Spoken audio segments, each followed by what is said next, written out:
Bismillahirrahmanirrahim. Welcome, dear students.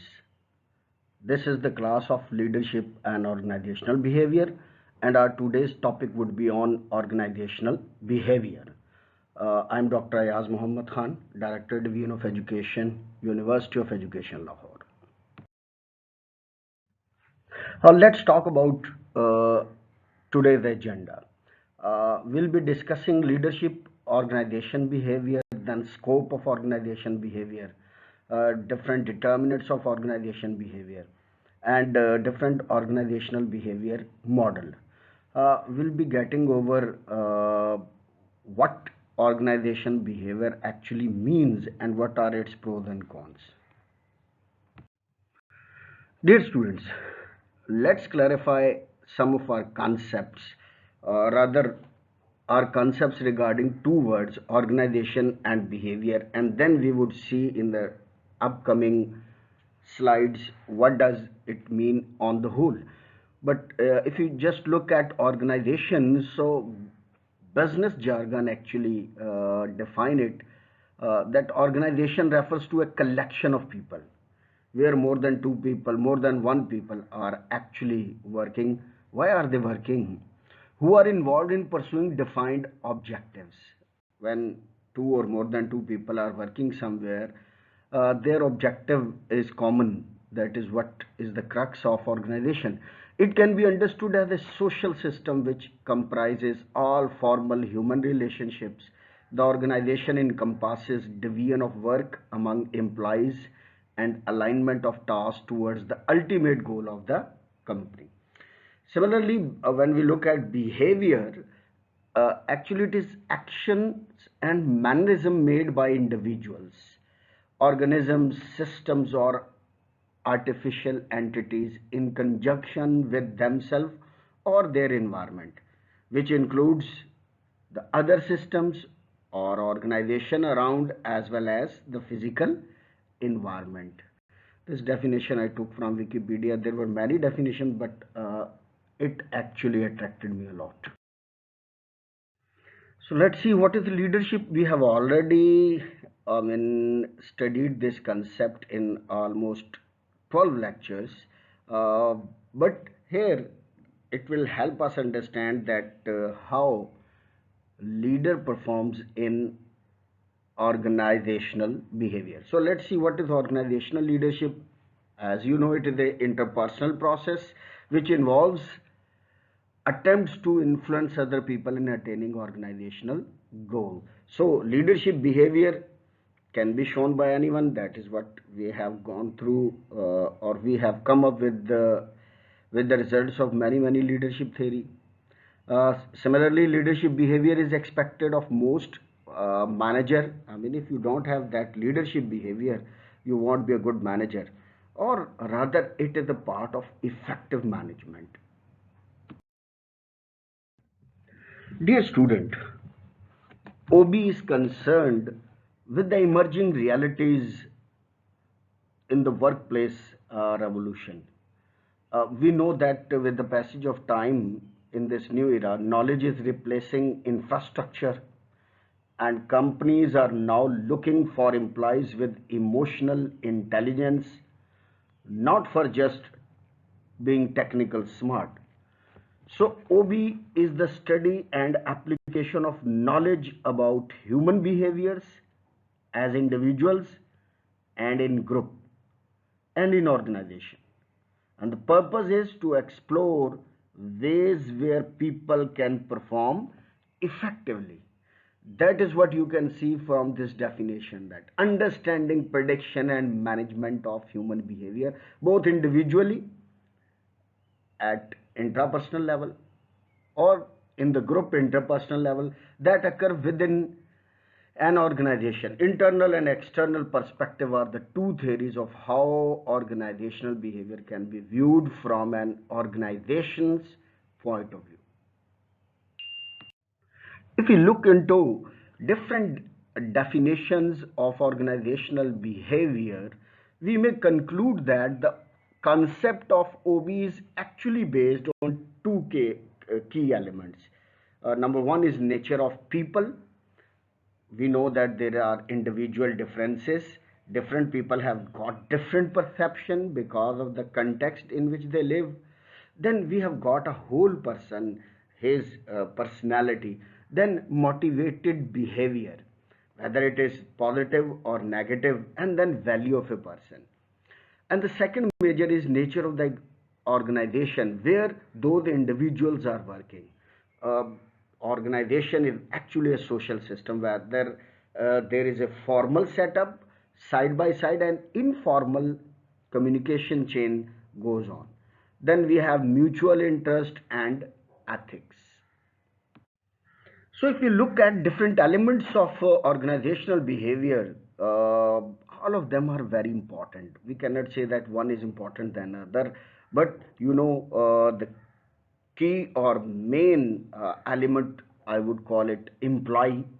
I mean, whose individual differences, whose in personality, whose uh, emotional intelligence affects a lot to your whole organization. Then the structure of the organization.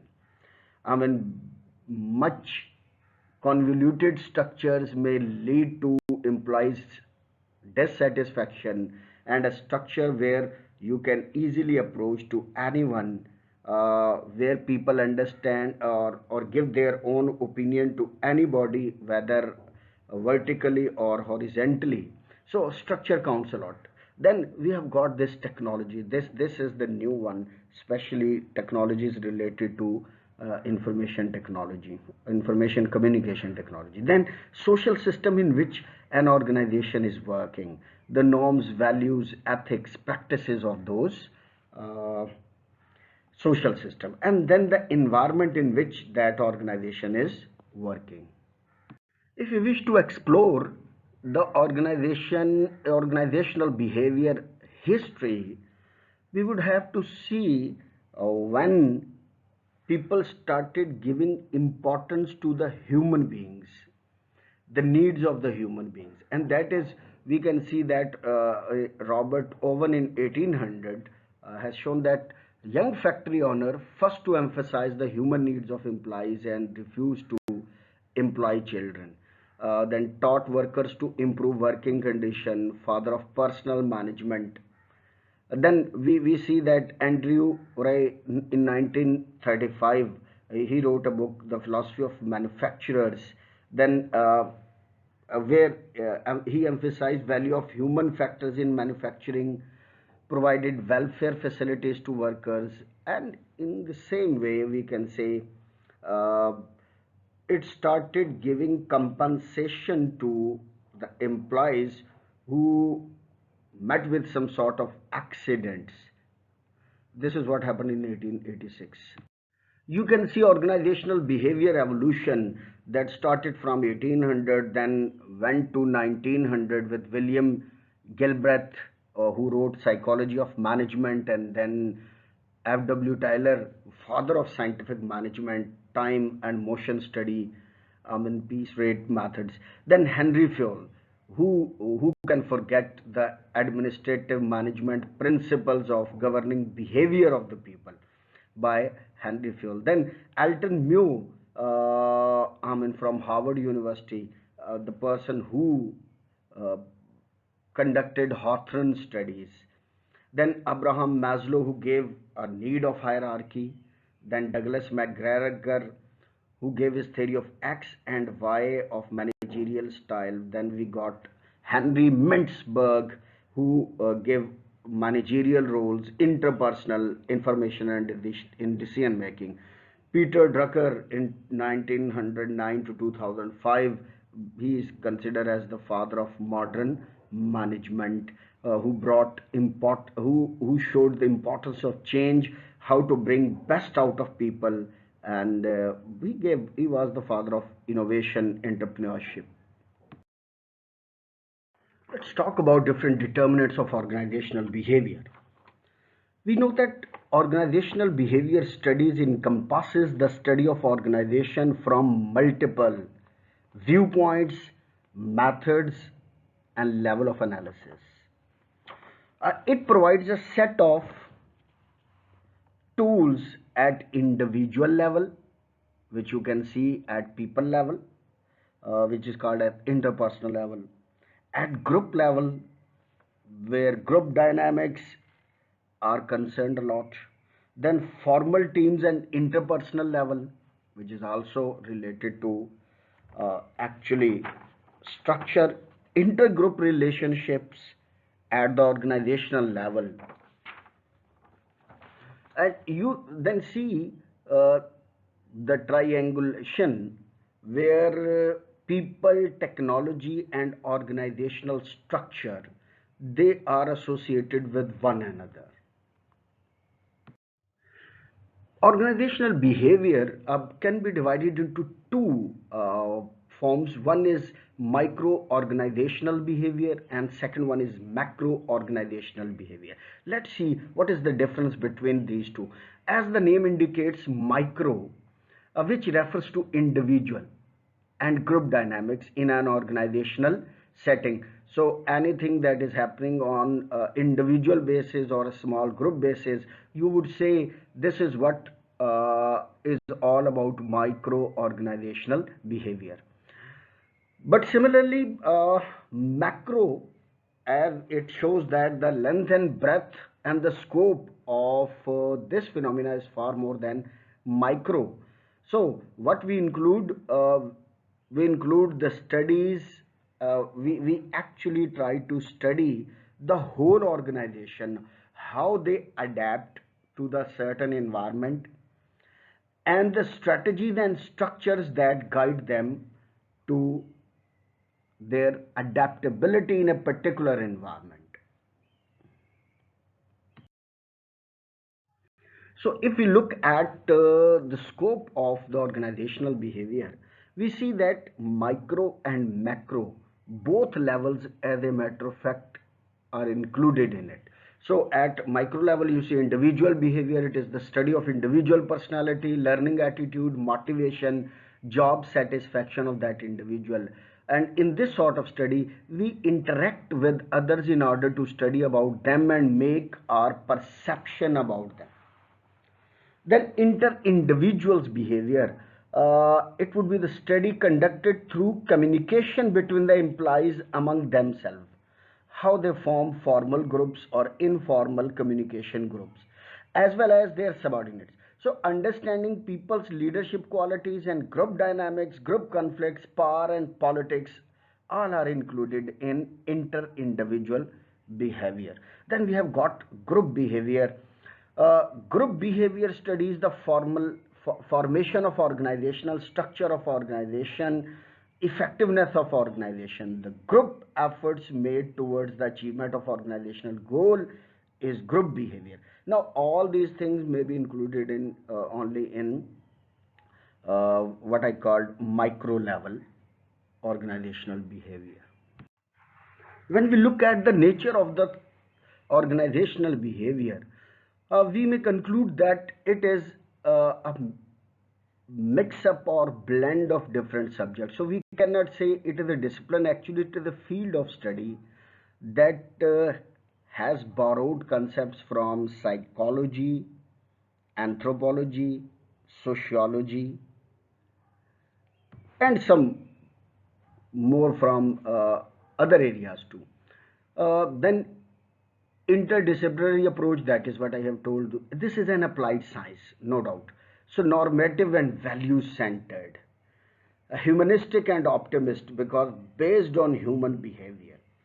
So major orientation is towards organizational objective. How do you achieve it, and what is the role of individuals behavior or group behavior or on the whole organizational behavior in attaining organizational goals. It is a total system approach.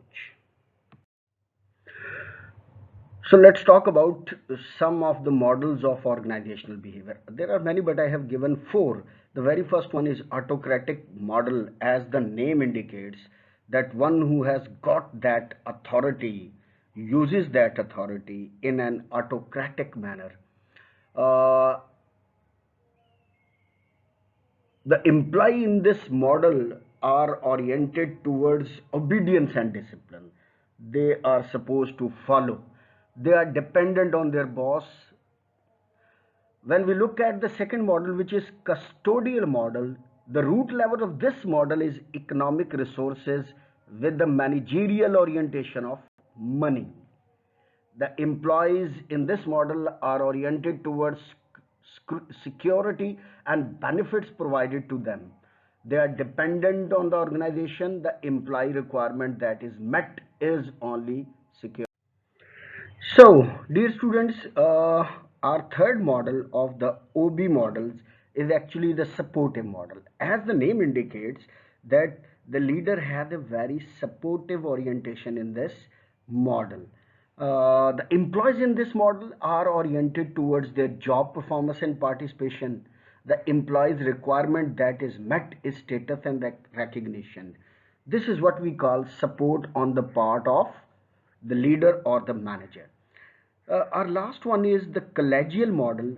The root level of this model is partnership with the managerial orientation of teamwork. So, collegial, as the name appears to be originating from colleagues, meaning thereby you work as a boss, but as a matter of fact, you work with the team as a team.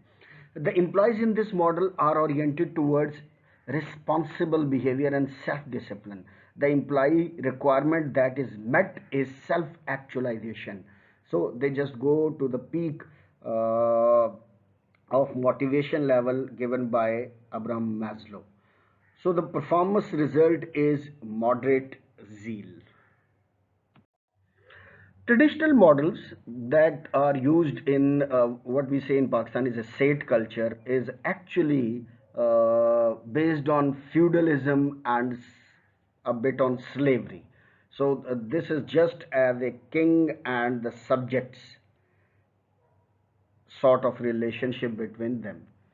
This has gone obsolete, but still it is being practiced in you can say in South Asia very much. So let's talk about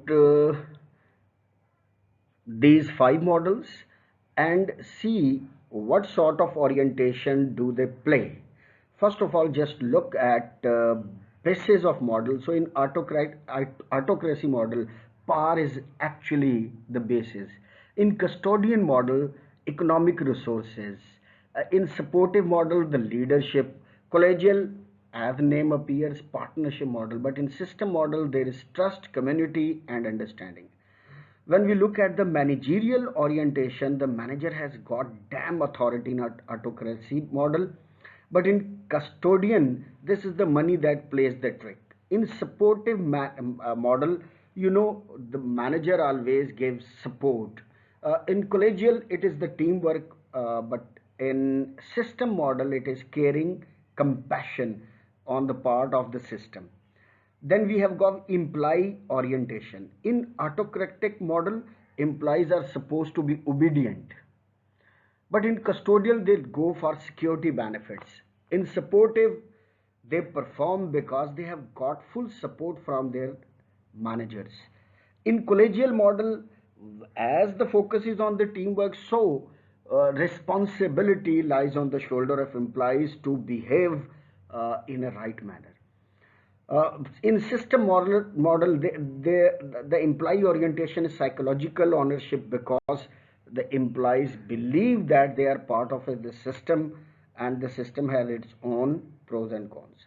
Then what about employees psychological results? In autocratic models, they are totally dependent on boss, whereas in custodial model they are based on or dependent on organization. In supportive model they are dependent on partnership, but in collegial they are self-disciplined. But in a system model they are self-motivation because the system gives them promotion whenever they perform better. Uh, so far as employees need are concerned, in autocratic model subsidies subsistence totally independence on authority. Custodial model, it is security, supportive, they give you recognition. Collegial model, you go to actualization. and in system model there is a wide range of it. So far as performance result is concerned, autocratic model performance is minimum. Collegial model, passive cooperation.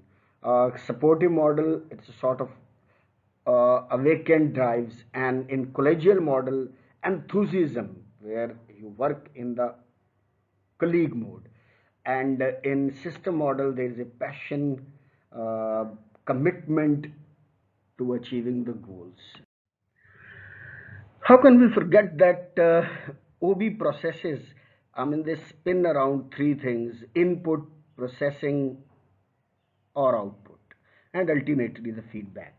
So what happens in the input, that it involves personal characters, personality, value and attitude, individual variables we can call it, then role, status, norm, size, composition, cohesiveness, group variables, they are all group variables, then organizational structure, organizational culture, they are actually organizational system variables. So in input we can divide it into distribute it rather than into individual variables, group variables and organizational system variable.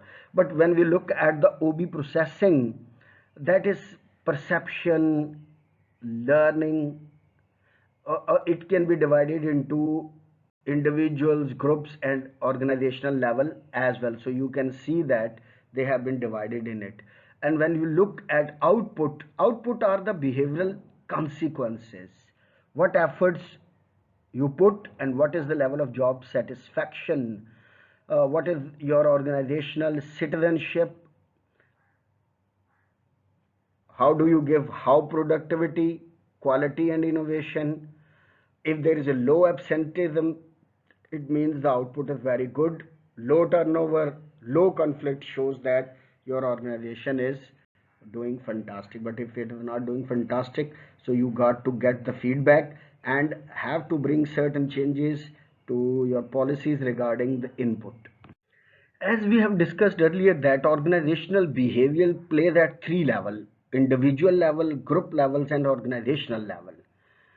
But we got to keep it in our mind that organizational behavior offers several ideas to management as to how human factors should be properly emphasized, because it is the human, if whose needs are met, would add to the value of your organization.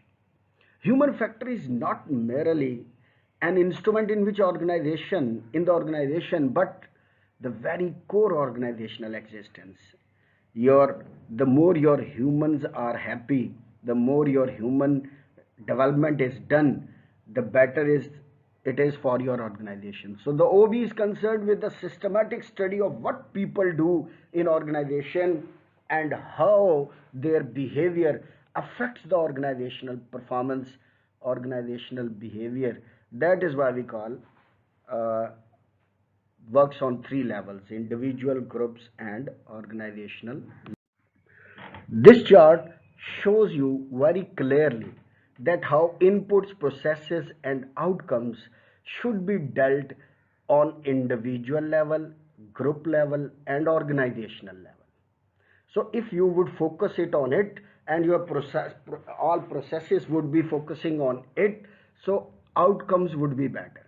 And if there is something wrong in the outcomes or output variables, you got to look back into your input model where there might be some deficiency which is causing all this.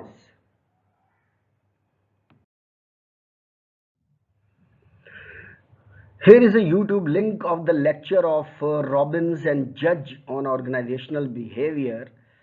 This is his book in which he has got a chapter of leadership where he shows how leaders affect the organizational behavior. I would recommend you to listen to that lecture, and after that you can write your questions to me so that I may answer it. There is hardly anything in this world that has no challenges. So is organizational behavior. Globalization is everywhere, so you got to respond to its needs. Then managing diversity is increasing day by day. especially with the influx of information communication technologies. So this is another challenge of organizational behavior. And now there are many more, forces that are asking to improve quality and productivity, improve customer service, people skills, stimulate innovation and change, coping with temporariness, and working in network organization, helping employees balance work-life conflicts, creating positive work environment, and improving ethical behaviors. Dear students, below I have given you a link of the book. What you have to do is just to write a review of this given book. I'll give you a whole week for that purpose. You just have to get over it and write down what important lesson have you got from this book. So your assignment wouldn't be more than 5 pages.